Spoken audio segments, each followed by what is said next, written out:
Le plus important, c'est de retenir que Green Origin est la société mère, le partenaire principal de notre programme phare qui s'appelle Climate City et qui est l'un des premiers programmes européens dédiés à l'adaptation des villes au changement climatique.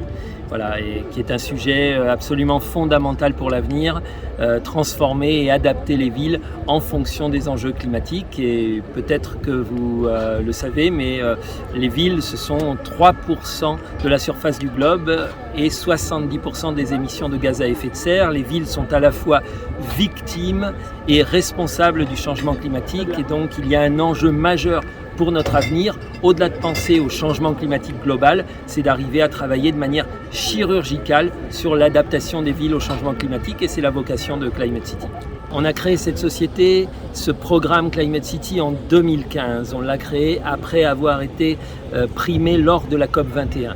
J'ai créé cette société avec le professeur Yves Tour, dynamicien du climat, chercheur rattaché à l'Université de Columbia, et le professeur Yves Tour et moi-même, on avait à cœur de créer une équipe qui soit concernée par le climat pour longtemps, qui soit des jeunes mobilisés, passionnés, et ça ne nous a pas échappé que les jeunes générations sont totalement concernées par le changement climatique et ont envie de développer une carrière, un métier qui ait du sens. Et c'est la raison pour laquelle je pense qu'ils sont heureux de venir travailler chez Climate City dans le groupe Green Origin.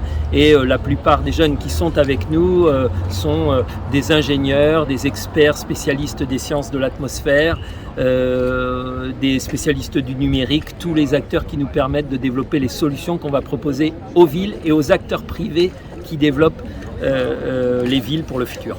On fait deux choses de manière très distincte.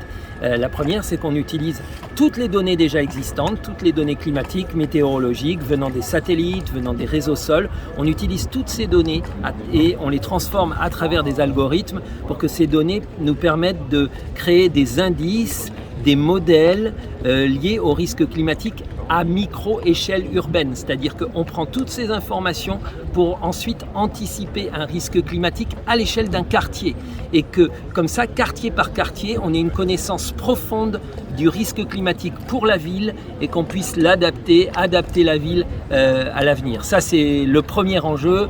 Le deuxième, nous sommes en train de concevoir des capteurs tout à fait particuliers qu'on appelle des climate birds. Ce sont des ballons qui seront à 400 mètres au-dessus des villes, des ballons attachés et qui capteront des informations tout à fait particulières pour continuer à préciser la modélisation que nous mettons en place pour comprendre le changement climatique à micro-échelle urbaine.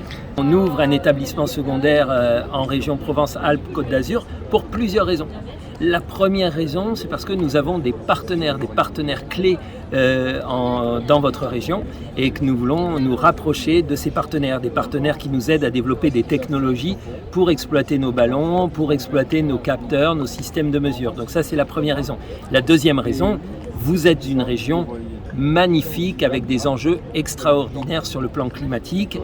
On a besoin à la fois de préserver tout ce qui est formidable concernant le climat de votre région et en même temps protéger votre région et toutes les villes de votre région aux dysfonctionnements climatiques. Et parmi ces dysfonctionnements, il y a des enjeux particuliers liés aux îlots de chaleur par exemple, aux enjeux particuliers de la température qui doit être peut-être mieux gérée en réinventant un certain nombre de choses autour de l'urbanisme, de l'architecture, de l'immobilier, du transport, de l'énergie, et nos données vont permettre de mieux réfléchir à ce sujet-là.